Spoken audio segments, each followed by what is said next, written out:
Welcome back to part 2 of Standard 10A. In this second part of the presentation, we'll continue explaining the major causes, events, and leaders of World War I, really with an emphasis on the events and the leaders that we need to know from the standards. The two essential questions that we're attempting to answer in this part of the presentation is what were some of the major events, what were some of the big key events that take place in World War I, and who were some of the major important leaders in World War I. Continuing on with our essential knowledge from the first part of the presentation, we need to know certain events that took place during World War I. And let me be clear before we get into these that World War I, it's a huge major event in modern world history. You can spend years studying World War I and all the events and all the battles that take place. We're really just focused here in this presentation on the particular events that you're held accountable for in the standards. We'll go a little more in depth on some of these and some additional things in class. These are kind of the bare bones that you need to know for the standards. As mentioned in the first part of the presentation, the event that starts World War I was the assassination of Archduke Franz Ferdinand from Austria-Hungary. Again, assassination is a murder, and the Archduke was the prince. He's the future emperor, the future ruler of this empire. He's the next link in the Habsburg family rule of Austria-Hungary that had gone back for centuries. So his assassination, any country's leader being assassinated is going to be a major event, but for Austria-Hungary, the disruption that this causes to the ruling family is going to be more than it can bear. It can't take this without response, and as we see in the headlines, Austria-Hungary blames Serbia. Little neighboring Serbia on the borders of Austria-Hungary takes the blame by Austria-Hungary for this, and Austria-Hungary declares war. That event then triggers the alliance system. Russia comes to the aid of Serbia. Germany comes to the aid of its ally Austria-Hungary. Suddenly all of Europe, all the major powers of Europe, along with their colonies, that's going to be the part of it that makes it a world war. England with its colonies, Germany with its colonies, France with its colonies, that's the part of this that makes it a world war and not just another European conflict. The second event, or second thing we need to know here, is the Western Front. And the Western Front, a front in this case, just like if you know anything about weather, fronts are where the weather takes place. Cold fronts, warm fronts. In this case, the Western Front was the line where most of the major battles of the war took place. There's also an Eastern Front along the border of Germany, Austria-Hungary, and Russia.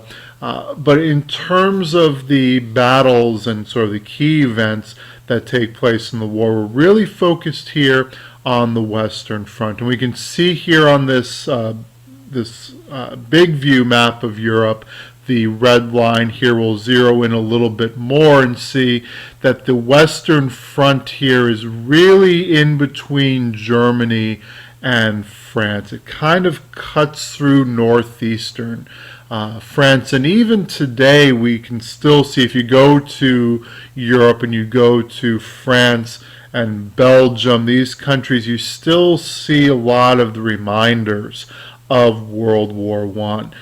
During the 4 years that the war is fought, this front doesn't move very much. Okay, it really only advances and retreats a few dozen miles during these 4 years. So there's not a lot of movement, and that's because, as again we'll see more of this in class, this is where kind of the defining characteristic of World War I in most people's mind, trench warfare takes place. We see the guys in this picture. A trench is a ditch, kind of a long extended hole in the ground. As we'll see in class, the weapons of World War I had become so horrific on the battlefields. The damage and the destruction that they could do was unlike any war before. War prior to World War I largely depended on the strength and speed and bravery of the soldiers. World War I now, the edge has shifted to the technology.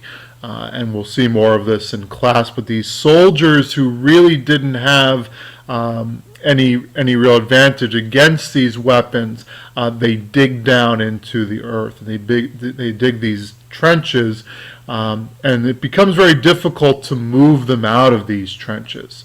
Okay, and that's really why we don't see much movement along the Western Front. We can see here typically the way the war was fought along the Western Front. These soldiers taking cover in these trenches, they were kind of hard to wound and kill in these trenches as long as they kind of stayed down. And you see the basic idea here of the trench along the Western Front. Okay, about 3/4 of the way through the war. Remember, World War I goes from 1914 until 1918. Russia, 3/4 of the way through the war, is going to leave the war. World War I is an absolutely horrific experience for all countries involved, but it was particularly terrible for Russia. Russia suffers extremely heavy losses, and those losses are a key reason why a revolution breaks out that we'll see in Standard 10C called the Russian Revolution, that's going to result in Russia leaving the war.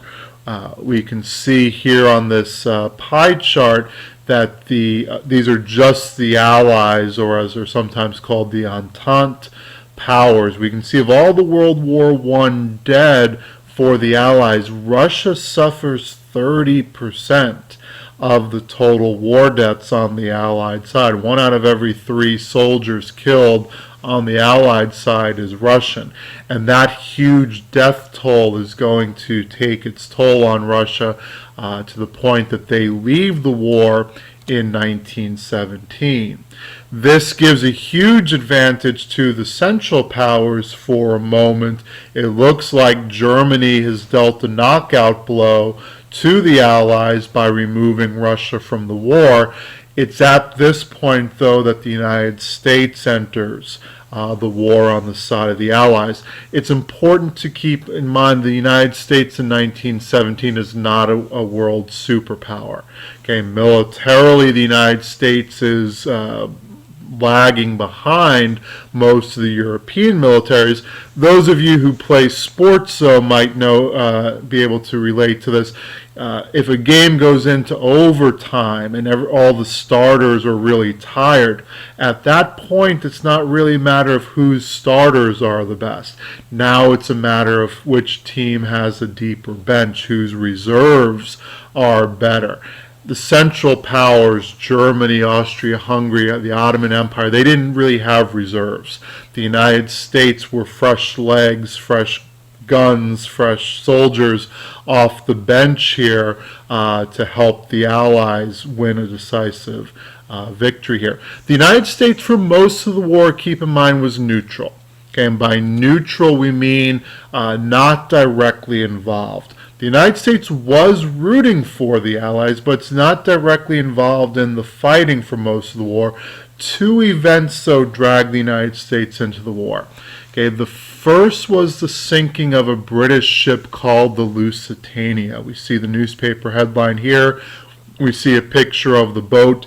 Of the 1,000 or so killed in the sinking of this boat by a German submarine, about 200 or so are Americans, and it provokes very angry response in the United States against Germany. Again, it was a German submarine that sank this boat, but the United States doesn't get into the war just yet, but it moves the United States closer. to the war. The second thing was the discovery of a telegram called the Zimmermann telegram, or the Zimmermann note, and it was sent from Germany to Mexico. As we said, the United States wasn't directly involved in fighting, but the United States was sending supplies to England and the Allies. The proposal in this telegram was for Mexico to declare war on the United States, tie the United States up on this side of the world, and divert the things that had been going to Europe and keeping them here in the United States. Once this note was uncovered, the United States really doesn't have much option here. I mean, you have one country plotting to get another country. It's important to note Mexico wasn't involved in this directly. This was Germany asking Mexico to declare war on the United States. In return, Mexico was going to get the southwest of the United States, okay, land that had formerly been part of Mexico. Germany was offering to give back to Mexico.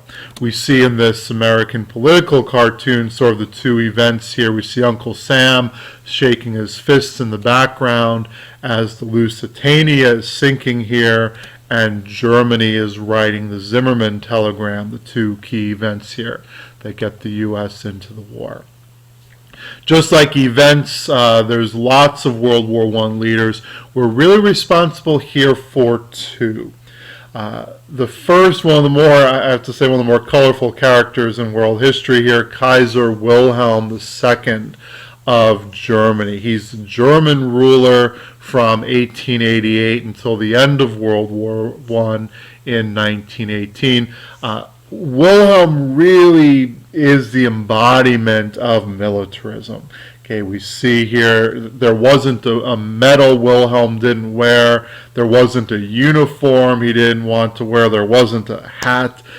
You just get the sense if this guy went to a Halloween party, there's just no way he would lose the costume competition. The hats, my favorite picture here, I've always wanted to get a hat like this and wear it in my faculty picture for the yearbook. This is militarism, and he, as the leader of Germany, really kind of captured that militarism that was such a key factor in bringing Europe to World War I. The second leader we need to know might be about as opposite of Wilhelm as you could get. The American president during World War I was Woodrow Wilson. Helps if we remember initials. We have WW for Woodrow Wilson and WW for World War. Wilson, you're not going to see Wilson wearing a hat with a skull and crossbones on it. Very scholarly kind of guy. Random fact, at least as of this recording, he's the last president from Virginia. He was born in Virginia, although he was the governor of New Jersey, and he was actually the president of Princeton University. Very scholarly, educated guy, not in any rush to go to war. Did his best to keep the United States out of the war. In fact, wins re-election in 1916 with a promise of keeping the United States out of the war. We see here in this political cartoon the poster in the background saying, "Vote for Wilson. He kept you out of the war." But after the discovery of the Zimmermann telegram, there's really not much option for Wilson but to go to Congress and ask for a declaration of war. The United States enters the war in 1917. And that concludes our recording for Standard 10A.